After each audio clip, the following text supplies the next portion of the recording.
Hello hi. ఈరోజు నేను అన్నయ్య వాళ్ళ ఇంటికి వెళ్ళాను. ఒక చిన్న పని ఉండడం వల్ల నేను ఆఫీస్కి వెళ్ళాల్సి వచ్చింది. సో ఆఫీస్కి వెళ్ళి ఆఫీస్ నుంచి ఇంటికి వచ్చేసాను డైరెక్ట్. లంచ్ చేయలేదు, ఆకలేస్తుంది. సో ఇంట్లో నేను హ్యాపీగా స్ట్రాంగ్గా టీ పెట్టేసుకొని తాగేసాను అనమాట. లంచ్ చేయలే, అందుకే ఇక నేను లంచ్ చూపించట్లేదు. సో మళ్ళీ నేను అన్నయ్య వాళ్ళ ఇంటికి వెళ్ళాను అనమాట.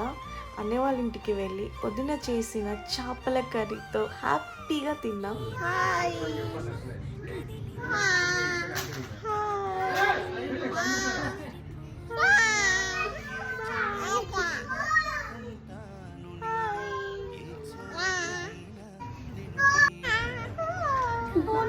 సో డిన్నర్ చేశాక మేము బాదం మిల్క్ తాగడానికి వెళ్ళాము. ఈరోజు నేను తీసుకున్నది ఇవే. బాదం మిల్క్ చాలా ఫేమస్, దాని వీడియో కూడా నేను అప్లోడ్ చేసా, చూడండి.